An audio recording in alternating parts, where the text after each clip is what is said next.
Devil से शादी chapter 3। Ishki, Ruhi और मीशा तीनों नीचे हॉल में आ जाते हैं। आज सिंघानिया मैंशन लाइट से जगमगा रहा था। चारों तरफ सुंदर फूल से डेकोरेशन की हुई थी।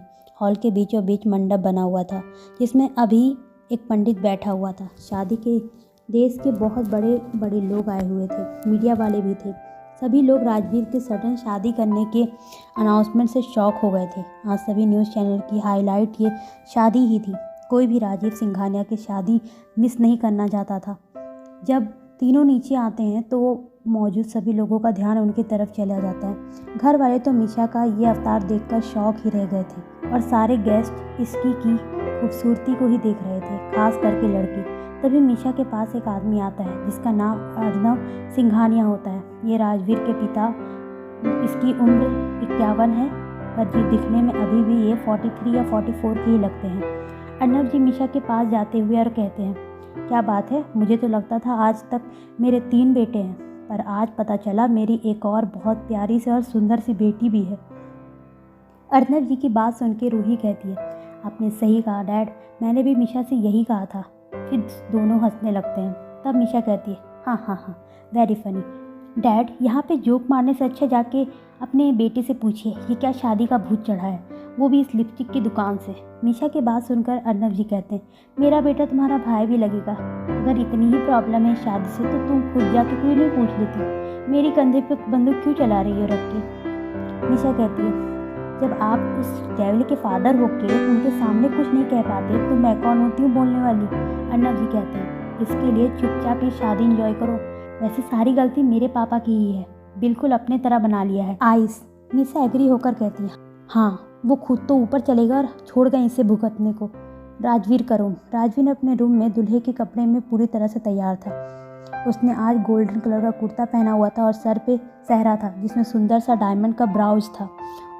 इस वक्त राजवीर के हाथ में कुछ पेपर थे और उसके सामने संजना के पापा खड़े थे जिनका नाम केशव देवान है।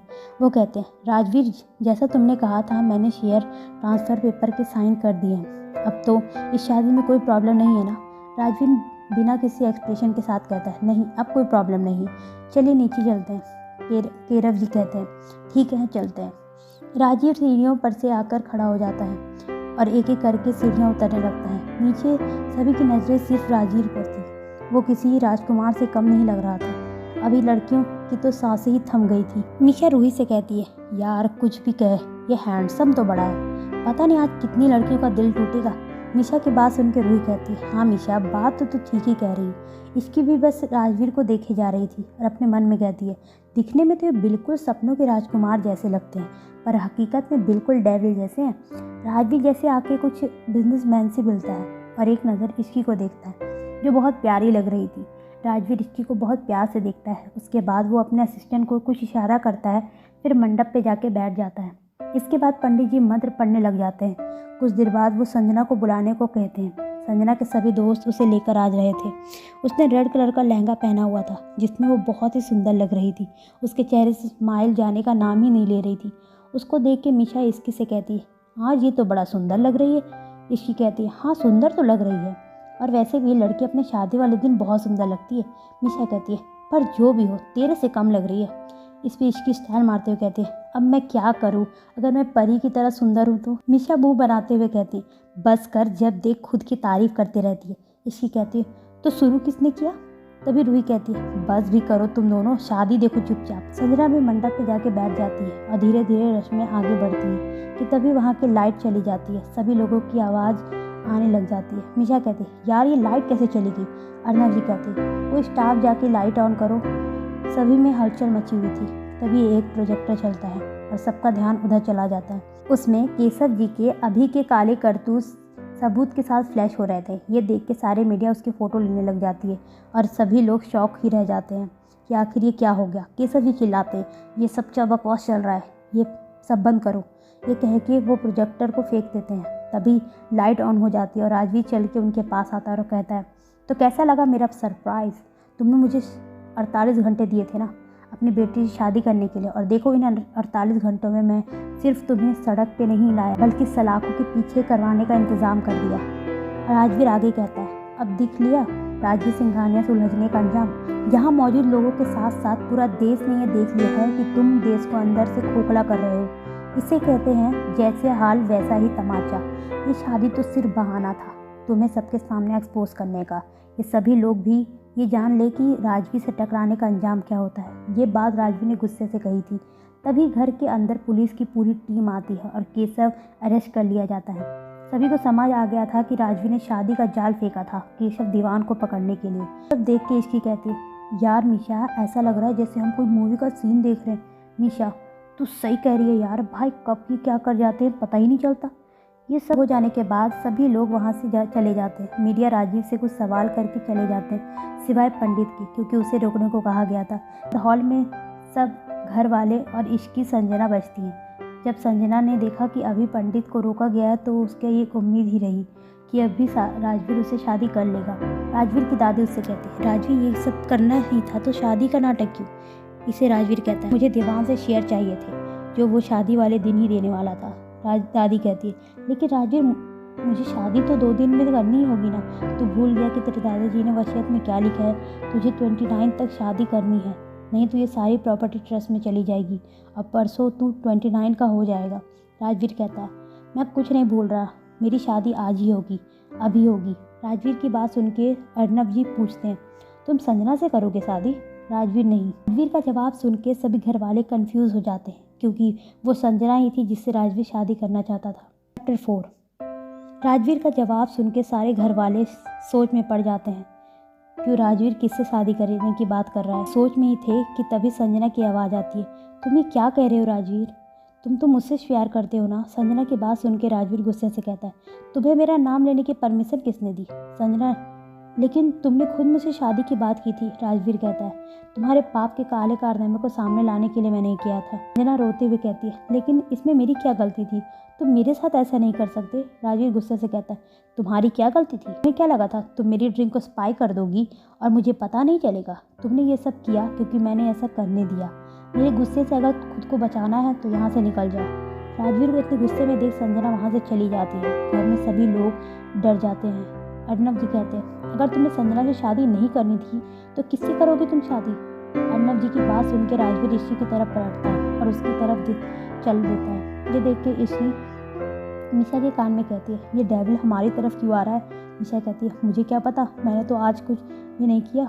इसकी मीशा बात ही कर रहे थे कि तभी राजवीर उनके पास आ जाता है और इश्की का हाथ पकड़ के मंडप की तरफ लेके जाने लगता है। घर के सभी लोग ये देखकर शॉक ही रह जाते हैं। इश्की को तो कुछ समझ ही नहीं आ रहा था कि उसके साथ क्या हो रहा है। वो तो राजवीर के गुस्से को देखकर कुछ बोल ही नहीं पा रही थी।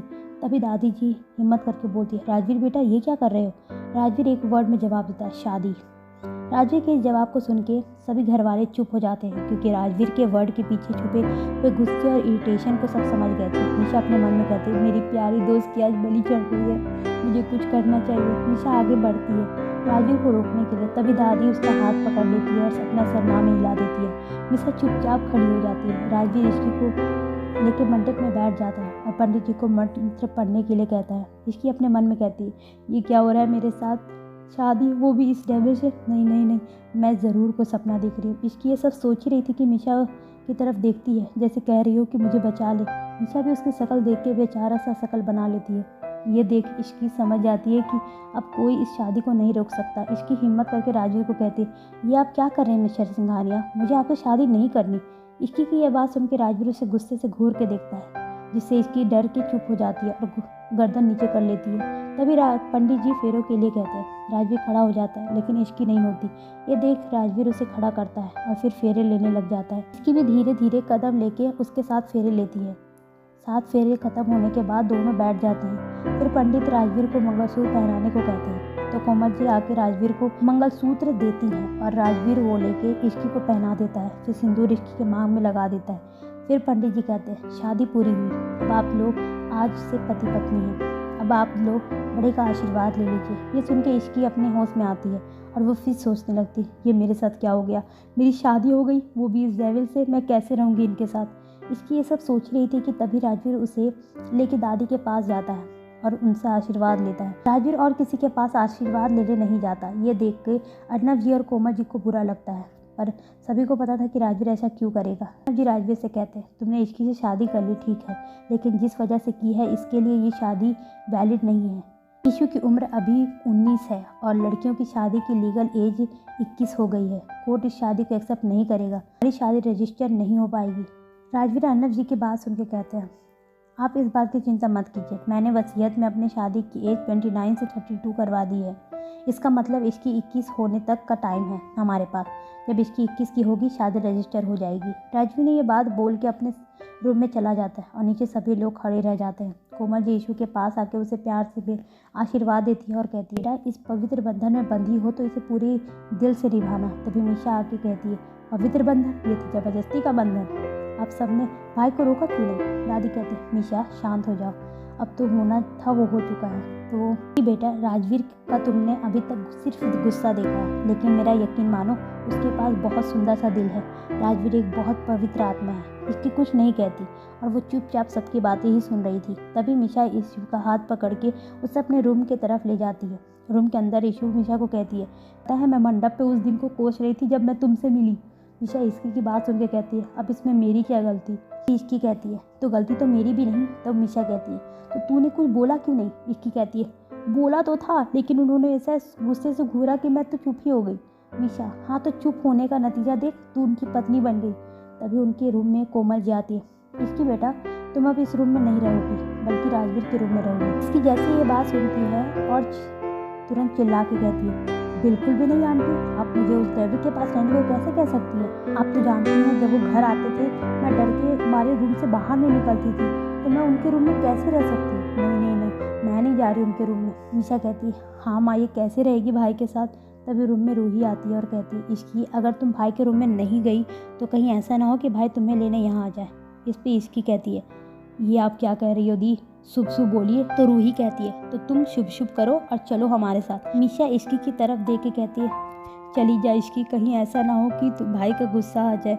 इसकी धीरे से कहती है, ठीक है मैं अपने कपड़े ले लेती हूँ। इसकी अपने नाइट ड्रेस लेती है और कोमल जी के साथ राजवीर के रूम की तरफ चली जाती है।